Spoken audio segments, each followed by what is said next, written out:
Exposing the extreme fire danger in Southern California. A particularly dangerous situation red flag warning is in effect from early Tuesday, January 14th through noon Wednesday, January 15th. Extreme winds of 45 to 70 miles per hour, low humidity and dry conditions are creating a perfect storm for wildfires.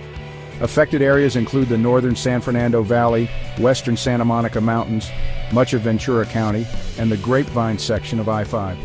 The Palisades fire is 14% contained, having burned over 23,700 acres, while the Eaton fire is 33% contained, with over 14,100 acres scorched.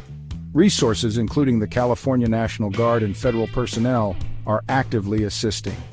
Evacuations affect over 180,000 residents, with significant power outages impacting tens of thousands.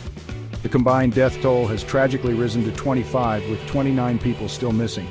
Investigations are ongoing into the causes of these devastating fires. Stay alert, follow evacuation orders, and remain safe.